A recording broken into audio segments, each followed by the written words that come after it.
السلام علیکم ورحمۃ اللہ وبرکاتہ۔ کیا حال چال ہے فرینڈز؟ سب خیریت سے ہیں؟ گانے سننے والوں کے لیے ایک بیڈ نیوز۔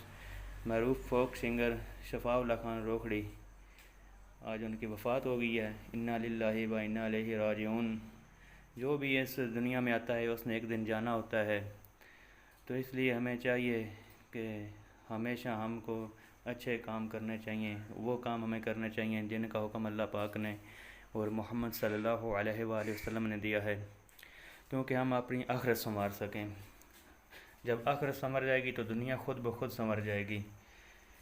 تو ہم دعا کرتے ہیں اللہ پاک جتنے بھی مسلمان آج تک اس دنیا سے وفات پا چکے ہیں، اللہ پاک ان کی مغفرت کرے اور ان کو بخش دے اور جنت میں اعلیٰ مقام دے۔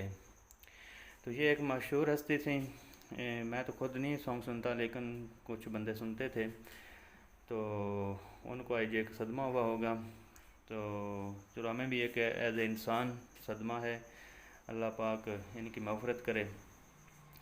تو اس لیے کہتے ہیں کہ ہمیشہ ہر وقت اللہ پاک کا ذکر کرو، اور ہر وقت ایسے رہو کہ جیسے بس مہمان ہے، کسی وقت بھی چلے جانا ہے۔ زندگی کا کوئی پتہ نہیں، زندگی کا ایک منٹ کا بھی کسی کو گارنٹی نہیں۔ تو زندگی ختم ہو جانے والی ہے، ایسے ہی سمجھو جیسے بس اب آخری سانس ہے۔ جب ہم یہ سمجھیں گے تو پھر ہم ہر وقت تیاری میں رہیں گے۔ یہ دنیا سدا ہمیشہ رہنے کے لیے نہیں ہے، یہ چند دن کی دنیا ہے، یہ چند دن کے ہم ادھر مہمان ہیں۔ تو ہمیں بس یہی کرنا چاہیے جو اللہ پاک اور محمد صلی اللہ علیہ وآلہ وسلم نے حکم دیا ہے۔ اللہ پاک سب مسلمانوں کی مغفرت کرے، آمین ثم آمین۔ مدثر افضل دودرہ۔